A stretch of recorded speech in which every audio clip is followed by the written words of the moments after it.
Senhor esteja convosco. Ele está no meio de nós. Proclamação do Evangelho de Jesus Cristo segundo Marcos. Glória a vós, Senhor. Naquele tempo, Jesus se manifestou aos 11 discípulos e disse-lhes: Ide pelo mundo inteiro e anunciai o Evangelho a toda criatura. Quem crer e for batizado será salvo. Quem não crer será condenado. Os sinais que acompanharão aqueles que crerem serão estes: expulsarão demônios em meu nome, falarão novas línguas, se pegarem em serpentes ou beberem algum veneno mortal, não lhes fará mal algum. Quando impuserem as mãos sobre os doentes, eles ficarão curados. Depois de falar com os discípulos, o Senhor Jesus foi levado ao céu e sentou-se à direita de Deus. Os discípulos então saíram e pregaram por toda parte. O Senhor os ajudava e confirmava sua palavra por meio dos sinais que a acompanhavam. Palavra da salvação. Glória a vós, Senhor. Por entre aclamações, Deus se elevou, o Senhor subiu ao toque da trombeta. Irmãos e irmãs, 40 dias após a festa da Páscoa, a igreja celebra a solenidade da ascensão do Senhor aos céus. Ou seja, depois de cumprir a sua missão, de entregar a sua vida na cruz, de ressuscitar e de testemunhar aos discípulos que ele estava vivo, que ele estava ressuscitado, Jesus volta novamente para o Pai, de onde ele saiu. E a festa de hoje, a solenidade de hoje, nos evoca duas perspectivas. A primeira é que Jesus, elevando-se aos céus, revela a sua divindade, nos mostra que ele é Deus, que ele retorna de volta do lugar de onde ele saiu. E a segunda perspectiva, ao voltar para o Pai, Jesus não volta sozinho, mas ele leva consigo toda a humanidade que ele redimiu pelo sacrifício da cruz e pela vitória da ressurreição. Ele sobe aos céus, nos levando a nova humanidade transfigurada, divinizada, que se torna a partir de agora eterna. E será nesta perspectiva que nós vamos compreender este acontecimento, que não foi apenas com Jesus, mas que deve despertar em mim e em você o desejo do céu. Bento XVI diz que a ascensão revela a nossa vocação, a vocação de cada pessoa ao céu. E será nesta perspectiva que nós vamos agora compreender a palavra. E eu gostaria de tomar a primeira leitura, porque ela nos traz este acontecimento de maneira mais detalhado. Vamos tomar os versículos de 9 a 11. Jesus dá aos discípulos a boa notícia, que ele volta para o Pai, mas que os discípulos não ficarão sozinhos, porque ele derramará sobre eles o Espírito Santo. E aí já no próximo domingo nós vamos celebrar a festa do Espírito Santo, a festa de Pentecostes. E depois disso, vamos agora na primeira leitura ouvir de maneira mais detalhada como isso aconteceu. Então pegue aí o seu folheto, primeira leitura, Atos dos Apóstolos, capítulo 1, versículos de 9 a 11. Vamos ler juntos? Depois de dizer isso, Jesus foi levado ao céu à vista deles. Uma nuvem o encobriu de forma que seus olhos não podiam mais vê-lo. Os apóstolos continuavam olhando para o céu enquanto Jesus subia. Apareceram então 2 homens vestidos de branco, que lhes disseram: Homens da Galileia, por que ficais aqui parados, olhando para o céu? Esse Jesus que vos foi levado para o céu, virá do mesmo modo como vistes partir para o céu. Estão vendo a riqueza dos detalhes? Dá quase para a gente visualizar a cena de como foi esse acontecimento da ascensão do Senhor. E eu gostaria de contemplar e de meditar este acontecimento com vocês, baseados em 2 perspectivas. A primeira perspectiva, ela é terrena. O mistério da encarnação que nós celebramos no Natal, quando o Pai toma a decisão de mandar o seu Filho para que ele pudesse nascer no ventre de uma mulher e assim assumir a nossa condição humana. Porque só pode ser redimido aquilo que é assumido. E depois, consequentemente, a segunda perspectiva, ela é celeste. O ápice da encarnação é a ascensão.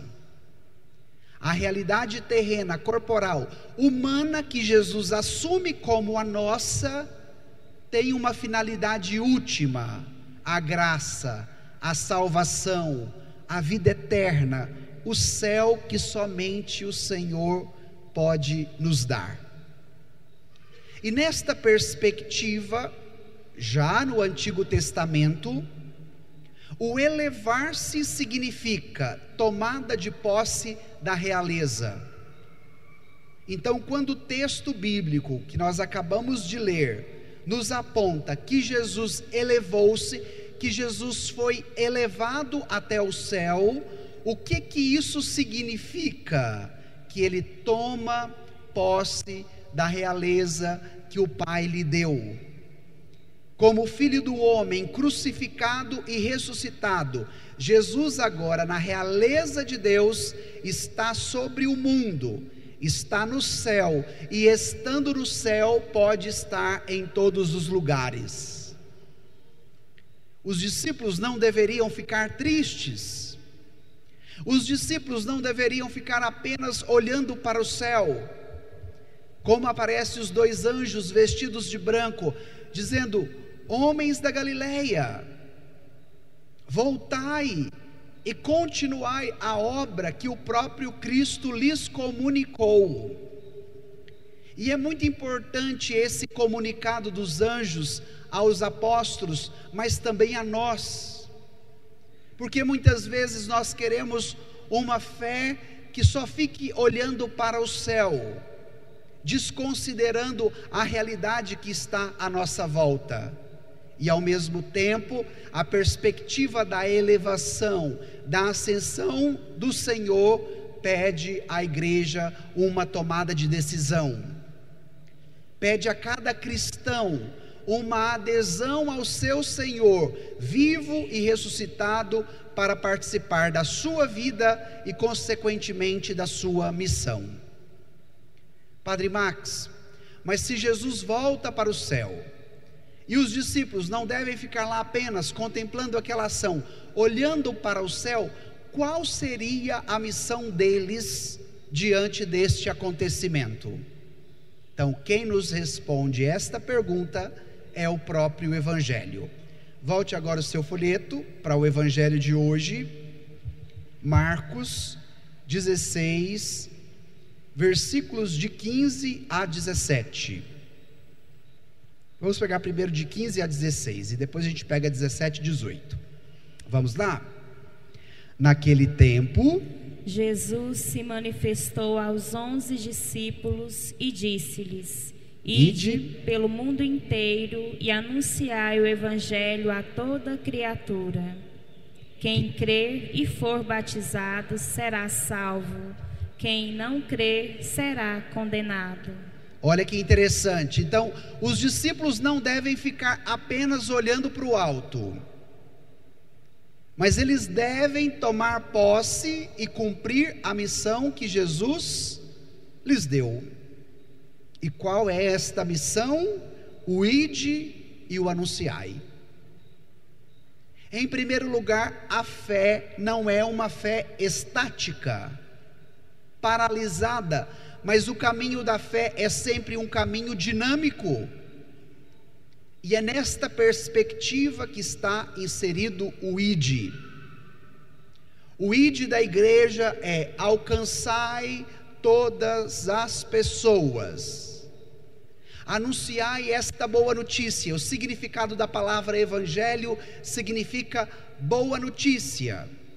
Então, qual é a missão dos discípulos? Qual é a missão da igreja? Anunciar em meio a uma sociedade trágica, a uma sociedade alimentada de fake news, uma palavra que é boa, uma notícia que é boa. Por isso o evangelho, boa notícia.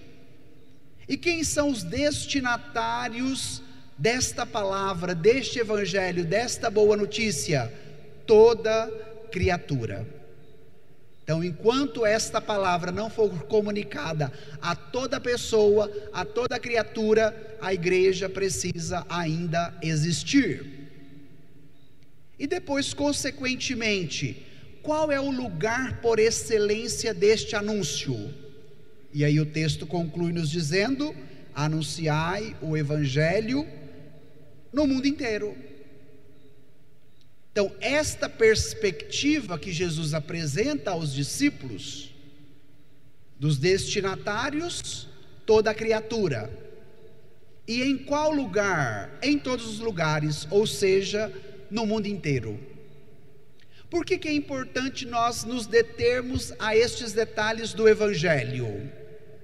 Porque muitas vezes nós queremos uma fé reducionista, sectária, para um grupo seletivo, e de repente até excluindo aqueles que não vivem do mesmo modo com que a fé nos orienta. E a palavra abre os nossos horizontes. O evangelho é para quem? Para toda criatura. E em qual lugar? Para todo mundo.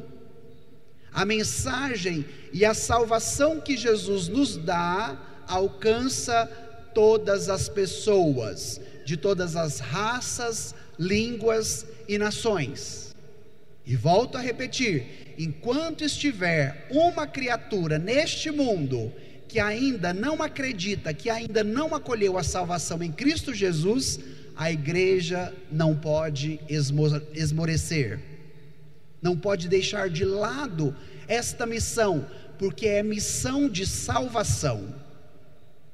E aí o texto continua nos dizendo: porque quando esse evangelho é anunciado, quando esta palavra é comunicada, quem crê nela tem qual consequência na sua vida, de acordo com o texto?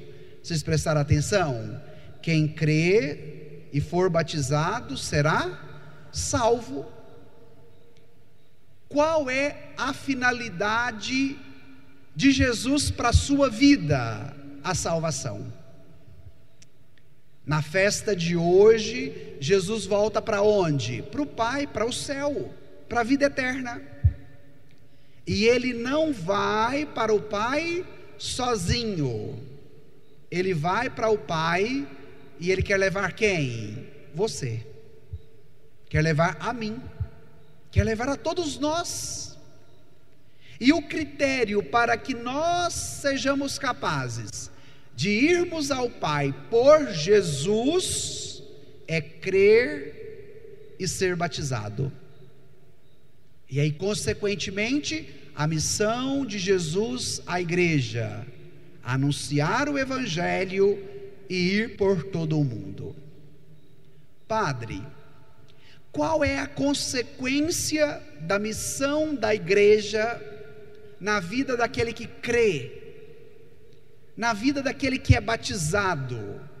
E aí o próprio evangelho nos responde o que acontece conosco se nós nos abrirmos à dinâmica da palavra do próprio evangelho.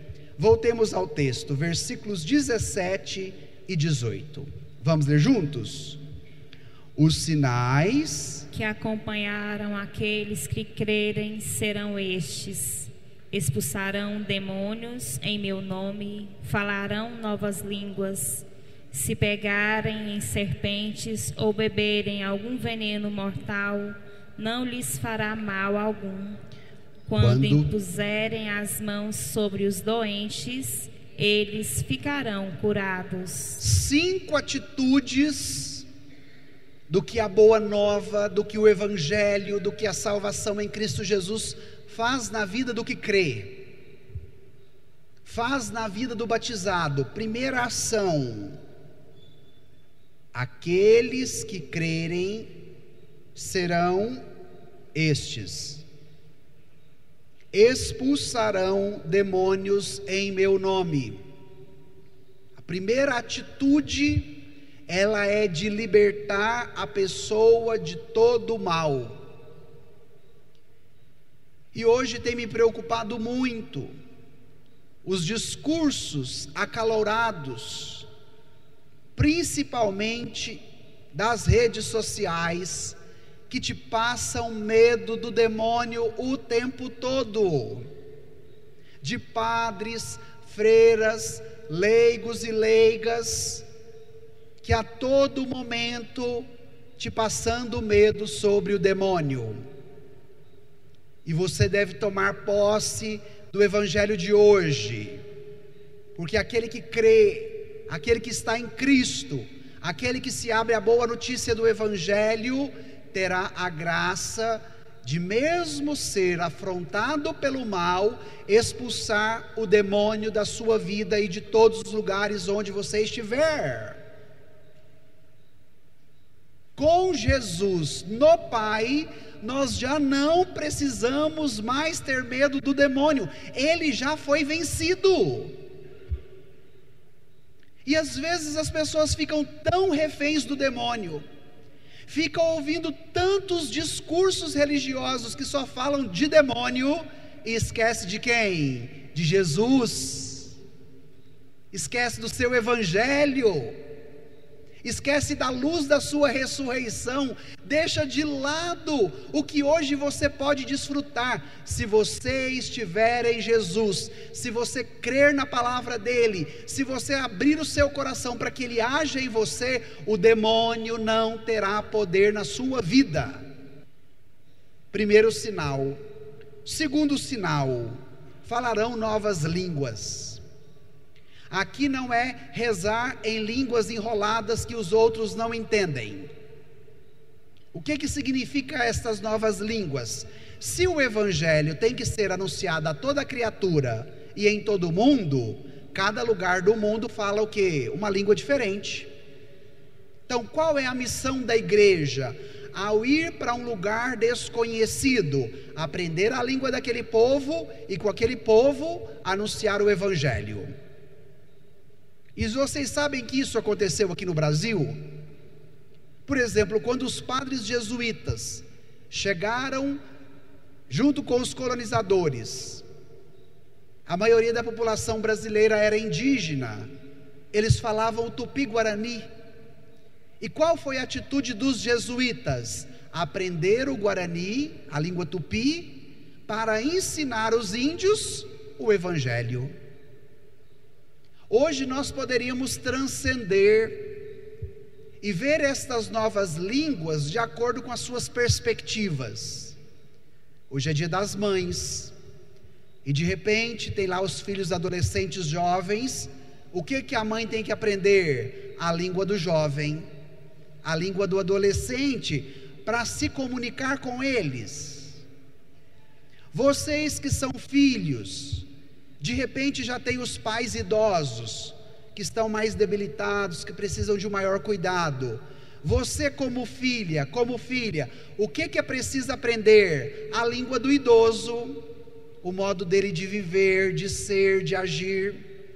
Então é nesta perspectiva que o Evangelho hoje abre os nossos horizontes, para que nós também sejamos portadores desta boa nova, desta boa notícia para todas as línguas. Terceira atitude: se pegarem serpentes.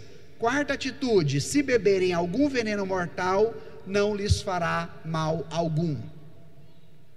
O que Jesus está querendo dizer aos discípulos com estas duas atitudes? Que o mal não terá a última palavra. A última palavra será de quem? Do ressuscitado. E qual é a palavra do ressuscitado? É uma palavra de vida, é uma palavra de salvação. Como eu lhes dizia no início da pregação, Jesus não sobe para o Pai sozinho, mas Ele sobe para o Pai e quer levar cada um de nós, porque você é destinatária da salvação em Cristo Jesus. E por fim, o quinto sinal: quando impuserem as mãos sobre os doentes, eles ficarão curados.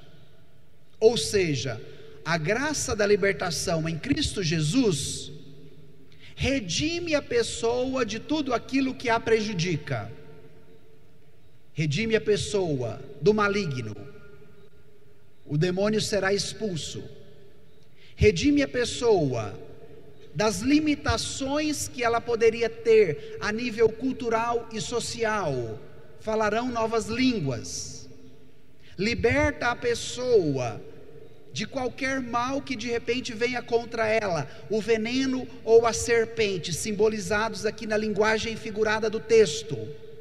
E por fim, liberta a pessoa da doença. Ou seja, a libertação de Jesus e a graça que Ele nos oferece, nos liberta de tudo aquilo que de repente nos impediria de alcançarmos a salvação que somente Ele pode nos oferecer. E agora vem o final do Evangelho para fechar a nossa reflexão.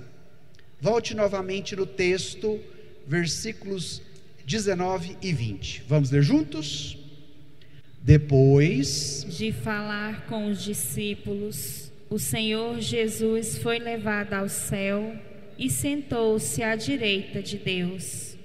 Os discípulos então saíram e pregaram por toda parte.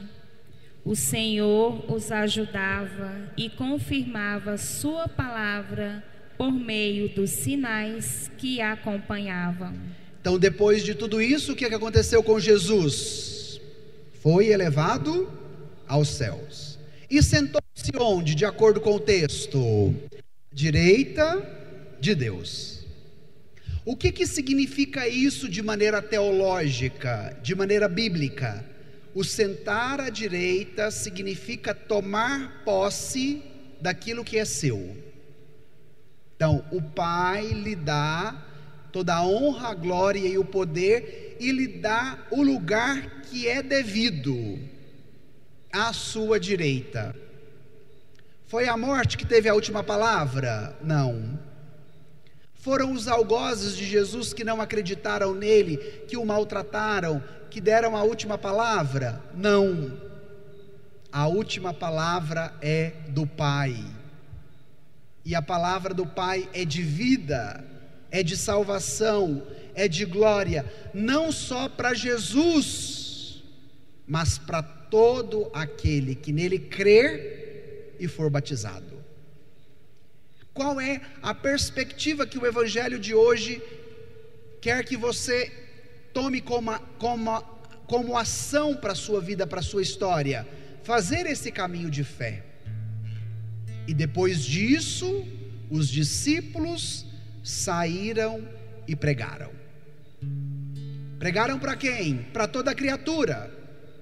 Saíram para onde, Padre? Para o mundo inteiro, para que o Evangelho chegasse ao coração humano. E aqui eu gostaria que vocês entendessem a dimensão, a condição transcendente da igreja,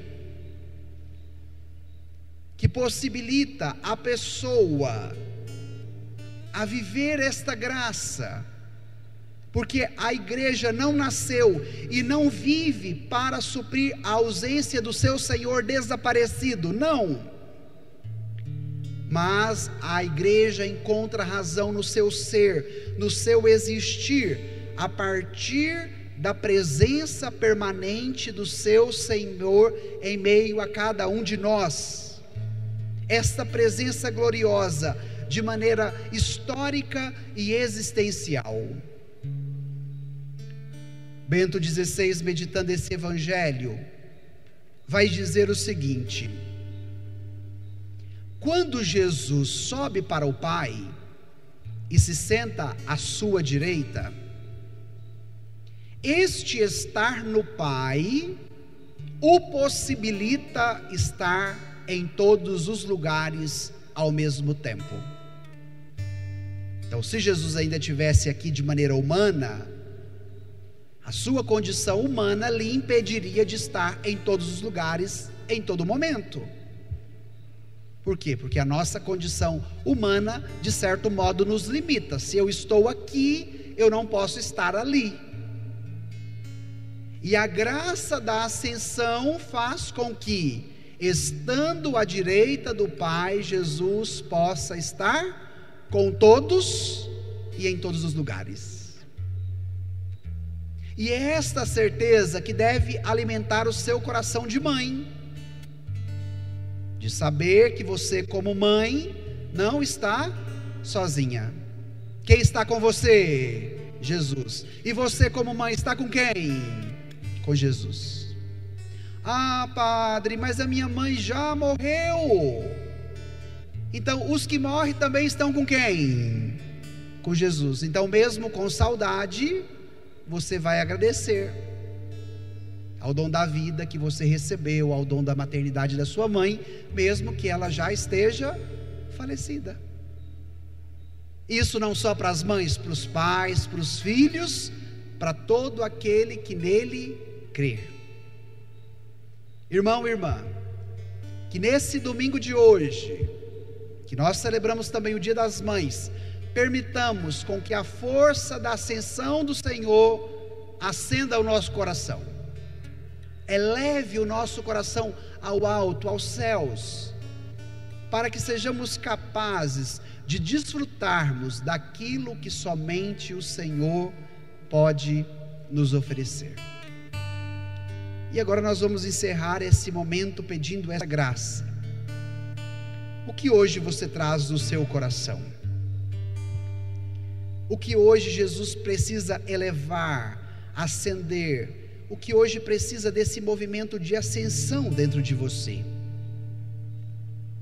Vai pedindo esta graça, para que estes sinais também te acompanhem.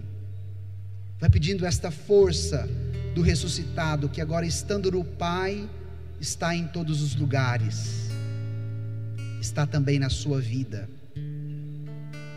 De maneira especial, lembre da sua mãe, seja ela viva ou falecida, reze por ela, agradecendo também ao Senhor nosso Deus, pelo dom da maternidade, pelo dom da vida, e pela graça de estar aqui hoje, porque você é destinatário da salvação em Cristo Jesus. Peça isso com fé, e o Senhor te dará.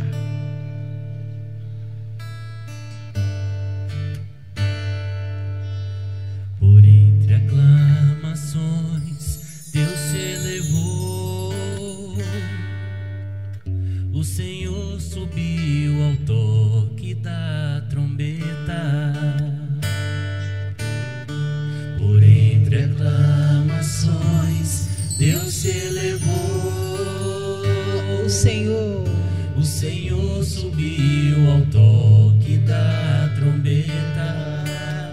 entre aclamações, Por entre aclamações, Deus se elevou. O Senhor subiu ao toque